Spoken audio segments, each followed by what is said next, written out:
پوری دنیا کے اہل کفر کے لیے اہل اسلام کا میسج یہ ہے کہ مسلمانوں پر ظلم کرنا بند کرو، کشمیر پر ظلم کرنا بند کرو، فلسطین پر ظلم کرنا بند کرو، برما پر ظلم کرنا بند کرو، ملک شام پر ظلم کرنا بند کرو۔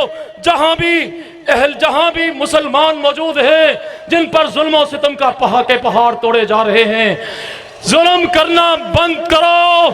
اہل اسلام تمہارے ساتھ ٹکرانا جانتے ہیں۔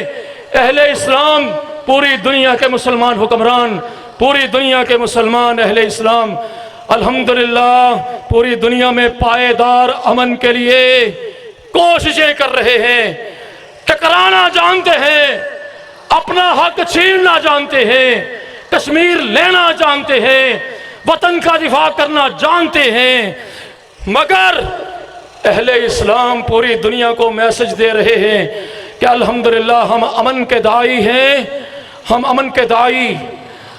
اگر اسی طرح ظلم و ستم کا بازار تم نے گرم رکھا تو انشاءاللہ پوری دنیا کے اہل کفر کے ساتھ ٹکرائیں گے، امریکہ کے ساتھ بھی ٹکرائیں گے، انڈیا کے ساتھ بھی ٹکرائیں گے۔ جو ظالم سامنے آئے گا انشاءاللہ مسلمانوں کے سامنے پاش ہو جائے گا۔ حضرات گرامی، ملک پاکستان ہمارا پیارا وطن ہے۔ 14 اگست پاکستان کے لیے بھی ایک نعمت کی حیثیت ہے، ایک عظیم نعمت خداوندی ہے کہ یہ دن الحمدللہ عید الاضحیٰ کے بعد اس عظیم خوشی کو دیکھنا ہمیں نصیب ہو رہا ہے۔ اس کے لیے قربانیاں دی ہیں۔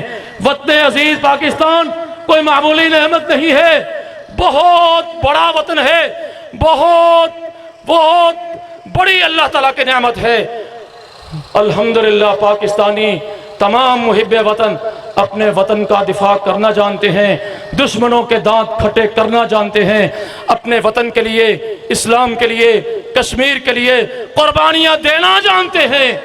انشاءاللہ یہ محب وطن لوگوں کا، اہل اسلام کا عظیم اجتماع اللہ رب العزت کے سامنے آج کے اجتماع میں انشاءاللہ پرعزم ہو کر کے وعدہ کر رہا ہے، ہاتھ اٹھا کر وعدہ کریں گے انشاءاللہ اسلام کے لیے قربانیاں پیش کریں گے، پاکستان کے دفاع کے لیے وہ قربانیاں پیش کریں گے، کشمیر کے دفاع کے لیے، کشمیر کو آزاد کروانے کے لیے اور کشمیر کو پاکستان کے ساتھ ملانے کے لیے، اور ان ظالموں کو پنجہ ظلم سے نجات اور ان ظالموں کے ہاتھ توڑیں گے، مظلوموں کو پنجہ ظلم سے نجات دینے کے لیے انشاءاللہ پورے پاکستان کے اہل ایمان، اہل پاکستان، اہل اسلام انشاءاللہ عظیم قربانیاں پیش کریں گے۔